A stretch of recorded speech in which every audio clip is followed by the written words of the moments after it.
Mirëmbrëma të nderuar zonja dhe zotrinj, do të jemi së bashku në edicionin qendror të lajmeve këtu në ekranin e kanalit 7. Ndër të tjera do të ndiqni. Ndahet nga jeta Papa Francesku, ati i shenjtë shuhet në moshën 88 vjeçare, një ditë pasi u shfaq në Vatikan për Pashk, liderët botëror shprehin ngushëllimet. Edi Rama kërkon votën e kavajasve për të çuar Shqipërinë në Bashkimin Evropian. Berisha paraqitet në Spag dhe shpërthen akuza ndaj Altin Dumanit.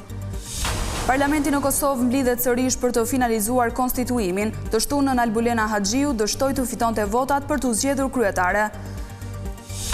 Sot një tjetër mbrëmje për të mos u humbur në fermën VIP në Vision Plus. Publiku vendos për fatin e njërës prej 2 konkurrenteve që janë në televotim.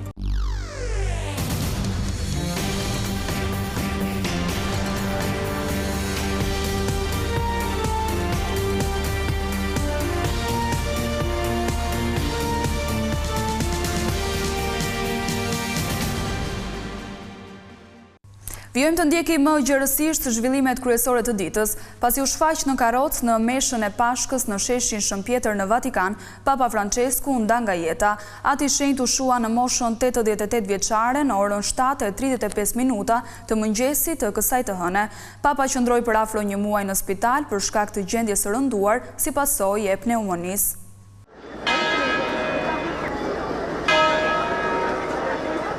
Papa Francesku, udhëheqësi i Kishës Katolike, ka vdekur sot në moshën 88 vjeçare, ditë që përkon me të hënën e Pashkës ose Pashkën e vogël.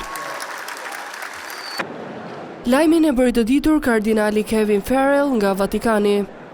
Carissimi fratelli e sorelle. Të dashur vëllezër dhe motra, me pikëllim të thellë duhet ju njoftoj vdekjen e atit ton të shenjtë Francesku. Në orën 7:35 të mëngjesit të sotëm, peshkopi i Romës, Francesku, u kthye në shtëpinë e atit. E gjithë jeta e tij ju kushtua shërbimit të Zotit dhe kishës së tij. Ai na mësoi të jetojmë vlerat e Ungjillit me besnikëri, më të përzemërt, me dashurinë më të pëlqyer. Coraggio e amore universale. Ati i shenjtë bëri shfaqjen e fundit para publikut vetëm një ditë më parë në të dielën e Pashkës. I ulur në një karrige me rrota në Bazilikën e Shën Pjetrit, Papa bëri thirrje për paqe në mbar botën, për çarmatim global dhe lirimin e të burgosurve. Nomine Patris et Filii et Spiritus Sancti. Amen. Pax vobis. Papa Francesku i kishte mbijetuar së fundmi një periudhë të gjatë dhe të rënduar shëndetësore për shkak të pneumonisë së dyfisht, ku qëndroi i shtruar në spital për një kohë të gjatë në muajt e parë të këtij viti. Ritet mortore do të zgjasin për 9 ditë me ditën e funeralit dhe varrosjen që do të vendosen nga kardinalët. Gjatë gjithë karrierës së tij, Papa Francesku kishte shmangur madhështinë dhe privilegjet e udhëheqjes së Kishës Katolike botërore. Ai modifikoi dhe thjeshtoi ritet e funeralit papal në vitin 2024. Mesha e varrimit pritet të mbahet në sheshin e Shën Pjetrit, por ndryshe nga shumë paraardhës, Francesku kërkoi të varrosej në Bazilikën e Shën Marisë në Rom për të qenë pranë ikonës së tij të preferuar, Madonës. Francesku kërkoi gjithashtu që të varrosej në një arkivol të thjeshtë prej druri, ndryshe nga paraardhësit e tij që u varrosën në arkivole të ndërlidhura prej selvie, plumbi dhe lisi. Prego per favore, fatelo per me.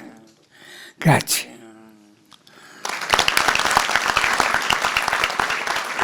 Jorge Mario Bergoglio ishte papa i parë jo europian që mori detyrën në vitin 2013 me emrin e Franceskut.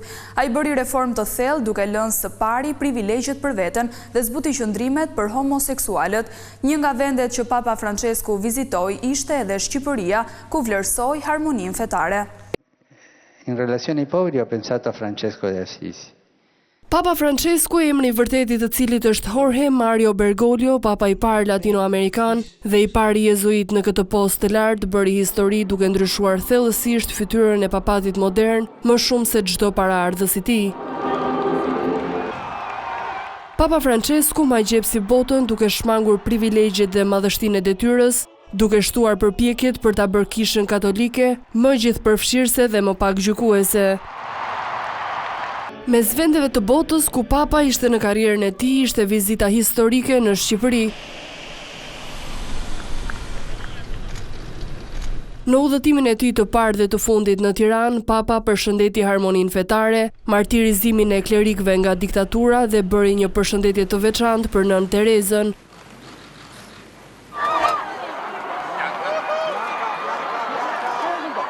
Kur u zgjodh në 13 mars të vitit 2013, Francescu trashëgoi një kishë thellësisht të ndarë pas dorëheqjes së paraardhësit të tij, Benediktit të 16. Hendeku u bë edhe më i madh pas zgjedhjes për herë të parë në 1300 vjet të një pape jo europian.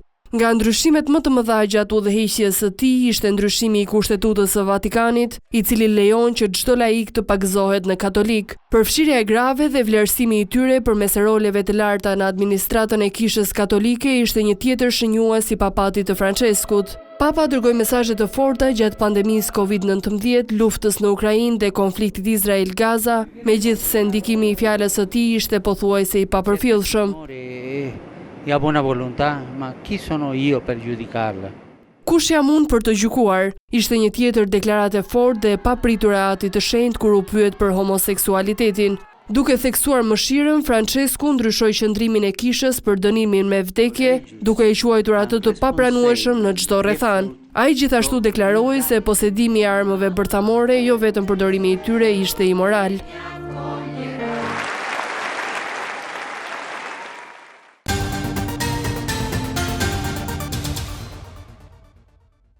Kryeministri Edi Rama kërkoi votën e kavajasve për të çuar Shqipërinë në Bashkimin Evropian. Ai u shpreh se Shqipëria nuk do të mbetet në dorë të Sali Berishës, i cili sipas kryesocialistit e çoi vendin 2 herë në humner. Kryesocialisti Edi Rama është ndalur sot në Kavaj në një takim me gratë dhe vajzat e qytetit për garën elektorale të 11 majit. Duke konsideruar moment historik antarësimin e Shqipërisë në BE, Rama u shpreh se vendi nuk duhet lënë në dorë të Sali Berishës. 2 herë që ja ka besuar Shqipëria ose që i ka rënë në dorë bufit të Knetës ky vend, herën e parë përfundoi me 4.000 të vdekur dhe herën e dytë u kap në buzë të humnerës së borxheve që mund ta çonin komplet në kolaps nga e parë. Një mesazh Rama e kishte edhe për demokratët e Kavajës. U tall bufi Kënetës duke bërë këtë për veten e tyre, për familjen e tyre, se pasaportën europiane do ta marrin të gjithë. S'është për socialistët. E kuqe është se kështu është flamuri jon, nuk është blu. Por ama ka brenda edhe flamurin blu të Bashkimit Evropian dhe nga ana tjetër i japin një mesazh shumë të qartë bufit dhe Knetës, duke vendosur një gur për të rindërtuar atë parti që sot s'është më parti. Sipas kreut të Selis Roz, PS ka dhënë shembull të ri në politikën shqiptare, si për bashkëdrejtimin e organizatave me gratë dhe përfshirjen e tyre në skuadrën e Shqipërisë 2030. Në një tjetër takim, Rama u siguroi të rinjve se PS do të sigurojë 71 mandate, ndërsa u kthye pas në një kujtim të vjetër. Jo, mua më kujtohet kur isha lakurist, më nxorën ata. E tha vet. Kështu që kur bënim debat me kolegët e PD-s, ju thash, ky u ka mundur edhe kur ishte pa gjë, jo tani që kemi veshur ne. Pasi la ambientet e SPAK u paraqit në zbatim të masës së sigurisë, Sali Berisha akuzoi kreun e këtij institucioni Altin Dumanin. Lideri i opozitës përsëriti se prokuroria është e kapur nga qeveria, ndërsa tha se në 11 maj shqiptarët do t'i japin dëshkimin e merituar Edi Ramës. Në ditën kur ka detyrimin për të paraqitur në SPAK për dosjen Partizani, Sali Berisha zgjodhi të bëjë fushat. Pas daljes nga ky institucion, ai bëri publik një mesazh që i la krye prokurorit të SPAK, Altin Dumani. Mbyllja e aferës me Gonigal nga Altin Dumani përbën një krim ndërkombëtar. E garantoj Edi Ramën se asgjë në botë nuk do mund ta shpëtoj nga kjo aferë e tmerrshme, me të cilën ai korruptoi njeriun kryesor që sipas gjykatësit amerikan kishte detyrë të mbronte qytetarët amerikan nga korrupsioni, por u korruptua vetë duke marrë parat e Edi Ramës. Berisha kishte edhe një mesazh për të paraburgosurit lidhur me zgjedhjet e 11 majit. se për këtë do votojnë e din ata vetë. Ne nuk kundërhyjm kujt në votë, por ne themi që të votosh për xhelatin tënd është problem. Në datën 23 prill, gjykata e posaçme do të marrë vendimin nëse dosja Partizani do të kalojë apo jo për gjykim. 3 janë vendimet e mundshme që gjyqtarja Flojera Davidi mund të marrë. Ta kalojë për gjykim dhe Berishës do t'i duhet të nënshtrohet gjykimit në themel, apo ta pushojë dosjen duke e liruar ish-kryeministrin nga akuza e korrupsionit dhe e fundit t'ia kalojë prokurorisë për hetime të mëtejshme. Bashkë me Berishën, i pandehur është marrë edhe dhëndri i tij Amar Bermaltezi, i cili akuzohet edhe për pastrim parash.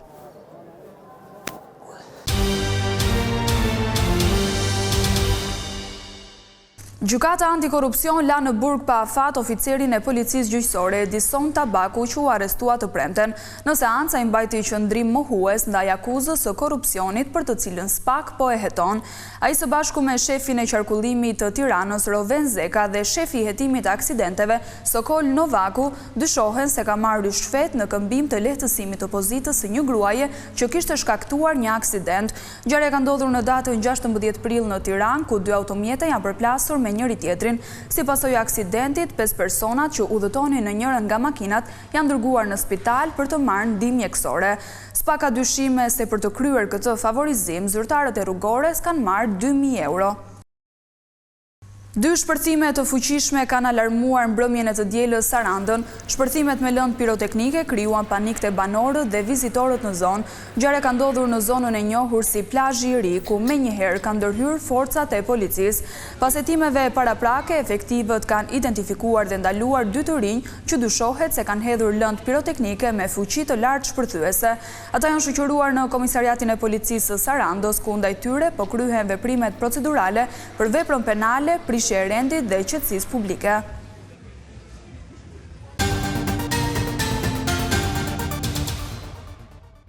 Kuvendi i ri i Kosovës, i dal nga zgjedhjet e 9 shkurtit, është mbledhur sërish këtë të hënë për zgjedhjen e kryetarit të ri. Seanca e sotme është vazhdimi i asaj të ndërprerë ditën e shtunë, kur kandidatja e partisë fituese e lëvizjes Vetvendosje Albulena Haxhiu nuk arriti të fitojë votat e nevojshme për të zgjedhur kryetare. Për të 4-ën herë ka dështuar seanca konstituive e Kuvendit të Kosovës që nuk ka arritur të zgjedhë drejtuesin e ri. Opozita nuk ka rënë dakord sërish për të votuar kandidaten e partisë Vetvendosje Albulena Haxhiu. Pas ndërprerjes së seancës, opozita akuzoi Vetvendosjen për bllokimin, pasi sipas saj duhet të ketë marrëveshje politike për një emër të pranueshëm nga të gjithë faktorët politik. Duhet ta gjeni kandidat apo kandidate tjetër, sepse kandidatja që ka dështuar do dështoj përsëri për të marrë shumicën, dhe unë besoj që nuk duhet ta lajnë peng Kuvendin e Kosovës, por edhe qeverinë e ardhshme, për shkak të tekeve, qofshin ato edhe problemet mbrëmshme apo çka do tjetër. Ftoj edhe një herë që ta ndrojnë kandidatën se nuk ka lënë. Vetvendosja duhet të kuptoj që për zgjedhur kryetarin e Kuvendit duhet kompromis. Do të bëj shumicë. Disa mendime që janë që po t'ishte ndonjë kandidat tjetër do ta kishim më lehtë me votu. Potencialisht. Kemi përmend tash mos bëhem gjithashtu si sponsori emra, po jemi të hapur nëse opozita edhe partit tjera dëshirojnë me gjetë një rrugë. Pra me kalu përtej konstituimit të Kuvendit, që me fillu koha për qeverinë ne që jemi të hapur. Ndërkohë, deputetja e Vetvendosjes Mimoza Kusari Lila ka kërkuar reflektim nga partitë opozitare.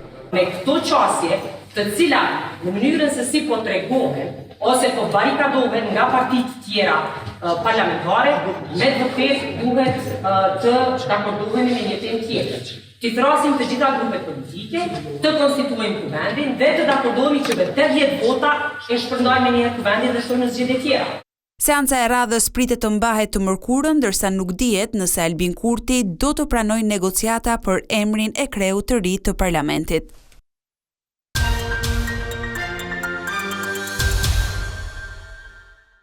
Sot në mbrëmje, njëra nga konkurentet e fermës VIP do të largohet nga gara për shkak të nominimit kok më kok. Publiku do të vendos për fatin e 2 fermereve, të cilat gjatë këtyre ditëve kanë patur përplasje dhe dinamika të shumta. Unë nuk jam Lola. Po unë kisha banjën, ama banjën e kala Big Mama. Jo pak e zhurmshme ka qenë edhe kjo fundjavë në Fermën VIP. Një nominim kokë më kokë mes Nur dhe Danelës, pas sfidës së humbur Prajmin e së premtes, jo vetëm që ka vënë në lëvizje vajzat, por ka krijuar edhe dinamika të reja në lojë. Njëra prej tyre do të ndërpresë rrugëtimin e saj sonte, por ky vendim i takon publikut, i cili mund të votojë të preferuarin e tij deri në mbrëmje. Frederik Ndoci vijon të mbaj për të dytën herë titullin e kryefermerit, por shpesh organizimi dhe ndarja e punëve prej tij kanë sjell pa kënaqësi te fermerët e tjerë. Situata duket e qëndrueshme, por sigurisht nuk kanë munguar prapaskenat, sfidat e ngarkuara nga agaj dhe detyrimet ndaj punëve në stalla. Lidhjet e forta nuk janë krijuar vetëm mes fermerëve me njëri tjetrin, por edhe mes këtyre të fundit me kafshët. Duke treguar një dashuri dhe kujdes të veçantë, konkurrentët kanë dhuruar emocione shumë të bukura. Teksa ditët i lënë vendi njëra tjetrës në fermën e vipave, ka patur shumë momente pozitive, këngë dhe plot humor. Servit ka shanse, se jesi papagall. Konfliktet mes Anduelit dhe Big Bastës kanë vijuar edhe gjatë kësaj fundjave. Përplasje kjo që ka sjell edhe një ndarje te fermerët e tjerë. Ndërsa nga ana tjetër, Alba Polluzhani vijon të jetë në qendër të debateve. Përplasjet e saj të vazhdueshme me konkurrentët e kanë bërë fermeren të gjendet shpesh mes konfliktesh. Detajet patjetër do të marrin vëmendje gjatë mbrëmjes së 7 Prime, duke nisur nga ora 21 sonte në ekranin e Vision Plus, si dhe në 2 kanale të dedikuara të platformës Tring. Kjo ishte gjithçka e përgatitur për këtë edicion informativ. Unë ju falenderoj për vëmendjen. Bashkë, mirupafshim.